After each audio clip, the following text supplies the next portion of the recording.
Hello ladies and gentlemen, welcome back to the channel. My name is Mark Roden, and in today's video, it's a nice little Connecticut sunset.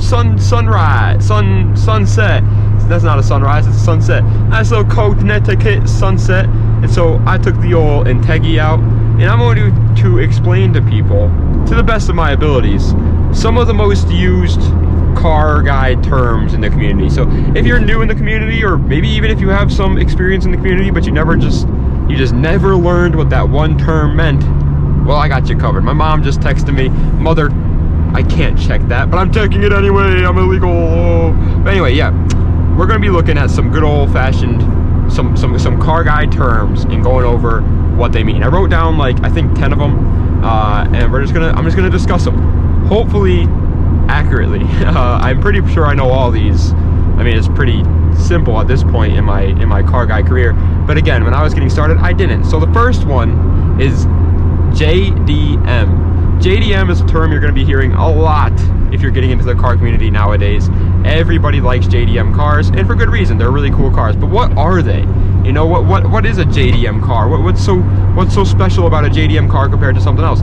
JDM, all it stands for is Japanese Domestic Market. And what that means, people get so confused about this all the time, and it is confusing, but it's really, really simple once you understand it. Literally, pretty much all it means is if a car is built and sold in Japan, it's built for the Japanese market, it's sold in the Japanese market, it is a JDM car. If anything else is not JDM. It doesn't matter if it was imported from America to Japan, it's not JDM, it's USDM. If you import a car from Japan to America, that would be JDM. But like, I'm driving an Acura Integra right now. Technically, my car is not JDM. Neither is my 350Z. They're both USDM models. They're United States Domestic Market models, meaning they were built and sold in the United States. That's what that means. Nowadays, people kind of use the term loosely and just kind of use it to describe all Japanese cars, which I don't have a problem with. You know, it's easy sometimes to just be like, yeah, I have a JDM car. So it's simple to say it that way rather than explain yourself. But yeah, the technical actual definition of JDM is a car that's built specifically for the Japanese market. So no, I'm sorry to break the news to you, but your Lexus is not JDM. Your Acura is not JDM. Almost everybody watching this video that has a Japanese car does not actually own a JDM car. You just have a Japanese USDM car. But anyway, next thing is boosted. It's pretty simple. I mean, obviously, you know, this is for the beginners. So if you guys are like, Mark, how's that a confusing term? It's not meant for, this video isn't really meant for you, man. It's meant for the guys that are just getting started, you know? Boosted is so simple. Literally all it means is that the car is getting a boost through forced induction. A normal car, or not a normal car, because nowadays most cars come forced induction, but my car right now has no turbocharger, no supercharger. It has no way of getting air except for the natural way that an engine gets air, through an intake. That's the only way that this car gets its air, right? If you force the car to get more air, aka forced induction, you're now adding something like a turbocharger, or a supercharger, or a procharger to the car. Now it's boosted. That's all it means. It literally just means that it has a turbo, it has a supercharger, or it has a procharger. That's it. It's a boosted car. It's not naturally aspirated. It doesn't get its air naturally. Pretty much. That's pretty much it. Next term is FBO. This one, it took me a long time actually to figure out exactly what it meant. I always heard people throwing it around. I never understood. I thought it was like this really cool, like, elite guys. Like, oh, if you're FBO, you are like the top of the line. But it's actually kind of the opposite. It's almost the beginning of your car's adventure. And what I mean by that is FBO stands for full Boltons. Boltons is another very confusing term, but pretty much what that means is any aftermarket part that can bolt right onto the car, meaning you don't have to open up the engine, you don't have to open up the transmission. It's just a part that you can go under the hood real quick, take the old part off, and put the new part back on. That's a bolt-on. It bolts right now. Think of it like, if you know what a slip-on exhaust is when it comes to motorcycles, it's like that. It's something that you just put right on. It's super simple and easy to put on. So full bolt-ons means that you have all those parts for that car on it. So if it's a turbocharged car, then an intercooler would be a bolt-on.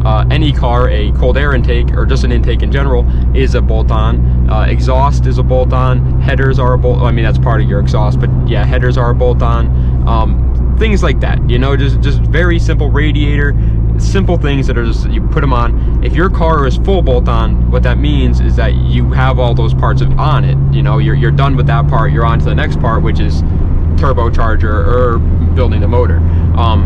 It's the easiest way to get a lot of power. Almost all street cars that you see out there are FBO, meaning they're full bolt-on. So when the people say, oh, I'm FBO in tune, that means that the car has full bolt-ons, you know, intake, radiator if it's turbocharged, intercooler, piping if it's turbocharged as well, exhaust, just stuff that's relatively simple but adds small increments of horsepower over time, and then they tune it, and when all those parts are on there and it's tuned correctly, it gives you a pretty large jump of power. So that's all that means. Super simple. My car, none of my cars are full bolt-ons, if you're wondering. Corn fed is literally just means that you're running on E85. E85 is another term that's probably going to be a little bit confusing, so I'll explain that in a bit. Actually, I'll explain that right now, just to clear up the air. E85 is just a race gas. It's a gas that's higher in ethanol, and if a car has more ethanol in it, it keeps the engine cooler better. It's kind of hard to explain, and I'm 100% going to tell you right now, I'm not the smartest guy when it comes to like gas and ethanol and all that stuff. I'm not, so I could be wrong here, but I'm pretty sure all that means is E85 is just a higher or lower ethanol rating. I can't remember which one it is, but one of them, it's either higher or lower, and the car wants to stay cold, obviously, especially when you're racing. And so when you're racing, you need that. You need it to stay colder, so they put this gas in it. E85 can very, very significantly help your car. A lot of people that are FBO and E85 are a pretty quick car without having to do any major work to it. And so if it's corn fed, the reason why they call it corn fed, by the way, is because you get ethanol through corn. Most of the time people get ethanol through plants. It's the easiest way to get it, and when you get ethanol through plants, the easiest one to do it through is corn. So it's corn fed. It's just kind of like a joke saying that, yeah, my car is, you know, it's running on corn pretty much, and it kind of is. So that's all that means. It's got E85. Again, it's just another tuning term. It's just another term for people to say that their car is faster than stock, pretty much. Next one is quick release. What does quick release mean? Pretty simple. People use it as a joke nowadays, so it might get a little bit confusing, but quick release is just something that can release really quickly. The most common use of that word or that phrase is with a steering wheel. People put quick release steering wheels all the time, but there are quick release everything. There are quick release seats, quick release harnesses, quick release, quite a bit of quick release things on there, especially in high-end race cars, because if you get into an accident, or if you need to get out of the car or for some reason, you want that stuff to get off fast, and so they have a quick release. That's literally all that means. Again, the most common one is a steering wheel. So when you see those guys that they have like the aftermarket steering wheels on, they're driving around, and then when they park, they can take off the steering wheel really quickly. That's a quick release. It releases from the steering column quickly. That's all that it means. But again, don't think that it just is for steering wheels, because it's for other things. I feel like people commonly mistake that. Next thing is catless. Catless is, again, very, very simple.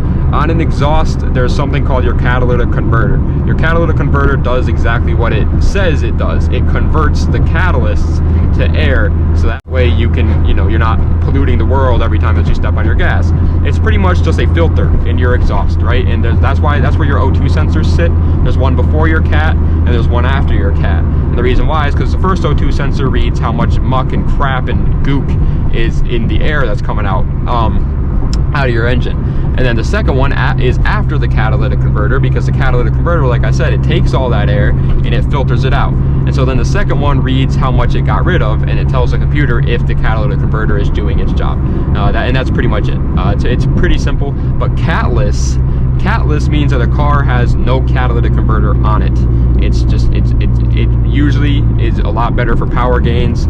Having no, obstruction to airflow is really, really good in cars, and so getting rid of the cat is good for power. It also is going to be a little bit louder, obviously, and yeah, that's pretty much it. It just means that he has no catalytic converter on the car. Some people are running catless cars and they don't even know that they're running catless cars because some idiot stole it from them. Anyway, last saying for the list today is actually a racing term, not just a car guy term, but an actual racing term. Apex, or clipping the apex. What does that mean? What the hell is an apex? Super simple. Again, apex isn't just a word invented by car guys, it's used everywhere.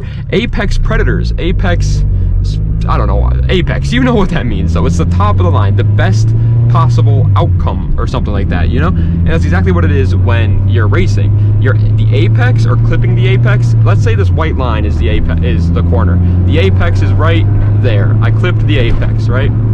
It's the best possible line that you can take through a corner. It is the apex line, the best line you can take.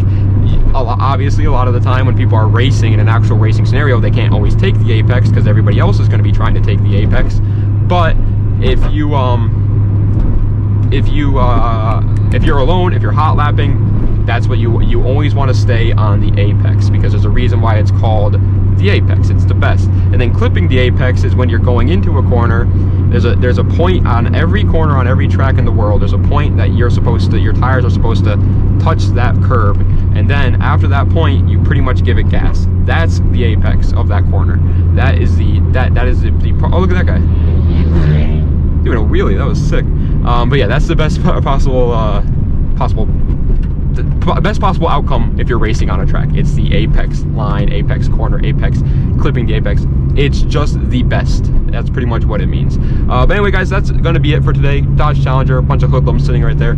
I hope you guys enjoyed. If you did, please be sure to like, comment, and subscribe to the channel for more content just like this. It is starting to get dark. I think it was actually perfect timing. I hope that you guys can still like see perfectly fine and nothing's obstructing your vision or anything like that. But that is the end of today's video. I love each and every one of you. Let me know if you want to see me do this on more terms. There's a ton of car guy terms that most people have no idea what they mean, and some of them I even don't know what they mean. So, you know, I definitely have to do some research on some, but for the most part, you know, like I still can't read this, like what the size of a turbo is. Like when people are like, oh, it's a 56mm blah blah blah, I'm always like, is that good? Like I don't know if that's a good size turbo or a bad size turbo, because it all depends on what car it is too. So like there's no right answer, you know. Like a Miata, I don't know, I'm sure a 56mm turbo on a Miata is crazy, but then on like a diesel truck, that's probably useless. So I don't know. I don't know anything about that stuff, but that's what I want to learn, and I want other people to learn. All the stuff in this video I already knew, obviously, so it was pretty easy. And I do know a lot more, and I was thinking about doing a lot more, but I don't want this video to be like 20 minutes long. So we're gonna stop here. GTR! Whoa! There's a freaking R35 GTR right there. Oh, hello, Bart. Oh, I'm coming over here. This guy was gonna try and freaking sneak in there like a little hoodlum. But anyway, guys, thank you so much for watching. I appreciate it. Das Vidania, and have a nice night.